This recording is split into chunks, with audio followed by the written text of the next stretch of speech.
million newly registered voters are members of Obedient Movement Labour Party.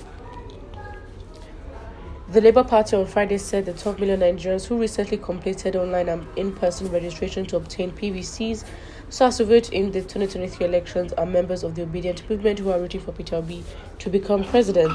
Chief spokesperson of the party presidential campaign, Dr. Yanusa Tanko, who spoke in an interview with Akelicious, also described as a fallacy the claim by the APC that President Muhammadu Buhari already has 12 million guaranteed voters in the north, which will be inherited by Asiwaju Bola Tinubu.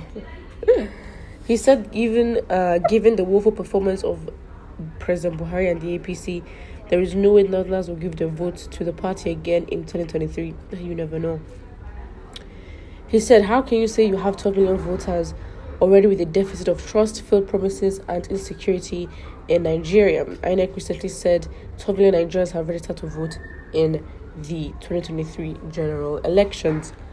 The 12 million Nigerian youth that have registered to vote have been clearly earmarked as members of the Obedient Movement. That is the reason why they are doing everything possible to manipulate the election. They are saying that they already have 12 million voters in the north. These people have forgotten that in that region there's Atiku Abubakar of the PDP and Rabiu Kwankwaso of the NNPP. These people will divide the vote and the Labour Party will coast to victory. Northerners have lost faith in President Buhari because of the myriads of challenges in the region, insecurity and economic crisis, poverty, lack of education, and so on. The National Bureau of Statistics recently said 133 million Nigerians are in abject poverty. 4 states in the north are listed as these poverty region states. So where will the 12 million votes come from?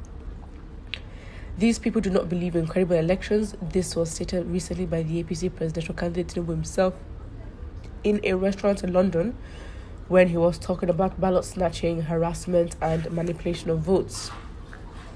The APC national chairman also came out to say that they don't believe that BVAS machines will work because there is no network. These are a bunch of people who want to manipulate and circumvent the will of the people and also trample on the rule of law, but Nigerians will resist them with their votes. Let's pray the votes are enough, to be honest, because I feel like when it comes to this manipulation of a thing, you're really dealing with experienced coons. You know what I mean? We're dealing with individuals that have gotten almost everything they have without merit. So this is not even, I know we always, base our arguments a lot on competence, which is the right thing, or right perspective to look at a lot of the times, but you also have to understand that you're competing with people who do not have to think about competence, who have never had to compete, with their competence. So it's like you're going to be fighting such difference. It's like the arrow is not directed where it's meant to be. It's such misaligned movements, and I just think it doesn't work. I think you've also got to understand the game and be in the game to be able to trample it down, to be honest. In my opinion, I just hope that votes actually work. I'm not sure 100% that they will, because except there's a whole, because I feel like it will actually take a lot, given our system, for Nigerians to make sure their votes are counted and it's actually, right, because it means that everywhere, literally everywhere, every polling station, Nigerians will have to wait there and count, see their votes counted at every level to be sure. And this is not just in one ward or it has to be every single place, for especially those that are, in support of Peter Obi, to actually see that their votes are counted and everything is legit. Because I know that people argue, what we should be focused on elections. It's not a fan game, it's not a celebrity politician thing where we're just voting for this person. I think, to be honest, to a large extent, it's also a fight or a sign of rebellion from Nigerians to literally dismiss the old system of things and say there is something new coming, and anything that is not new or anything that resembles the old we will not vote for, because again, tried and tested, isn't it? Let's look at the comments. The first says, every well-meaning Nigerian is obedient. I mean, let's be realistic. I know something like, what, do not force your opinions on me, and that's propaganda that's been employed by the opposition parties to really step and literally trample on Peter Obi's campaign. But really, if you're a well-meaning Nigerian, then you are an obedient. Why? Because you don't have a choice. I feel like it's so funny for people to think they actually have a choice. You actually don't. If you're a well-meaning Nigerian, you don't have a choice. You are actually obedient.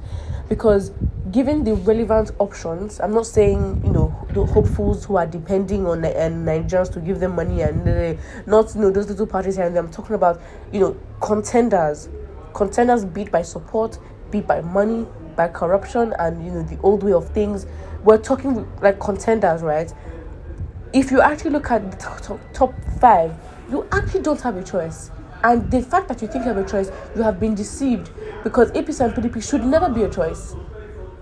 If you can think for yourself and actually understand, APC and PDP should never be a choice. And if you then compare to the rest, Peter Obi is just ahead. And to be honest, I don't even think it's a fair advantage. I just think maybe Peter Obi is the medicine that's needed for now to then start changing the standards. But I genuinely think for you to think you have a choice, and I don't think so. If you're a well-meaning Nigerian, as this commenter said, you are actually an obedient. It is as simple as that. And of course, I think we should also not forget that Atiku and Rabiu Kwankwaso are also of the north. And I think it's just the assumption, Buhari had 12 million voters, so Tinubu will have 12 million voters. Huh? In what world? In what world does that work? And you know what? If we're going to look at, the 8-year run of the presidents and, I think we need to be very careful, because the next elections will be in 2030.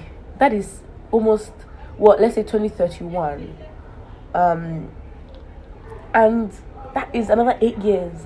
So better wise up, because 8 years of Buhari should not just fly over your heads, and a repeat of 2019 should not even happen at all. I feel like that was the most disengaged elections. I mean, it's not like as if people didn't know what was happening. It's not like as if people didn't understand, who was in power or who the party in power. I just don't even know. I think 2019 was a blur. As much as it was a blur, it was definitely, a lot of manipulation and rigging, and Nigeria just got tired and were like, you know what, F it, man. And no, those that didn't decide to vote, well, you had, the manipulated ones vote for you, and here's your decision anyway. But really and truly, the 12 million voters, we'll see what it is. But let's be honest, I feel like, especially the first wave of the Peter Obi movement, you can literally say most of those that registered their votes or got their PVCs were literally inspired or triggered by the Peter Obi movement, especially as it was online. We'll see what happens in the 2023 elections. Put what you think about it in the comment section below, and don't forget to like and subscribe.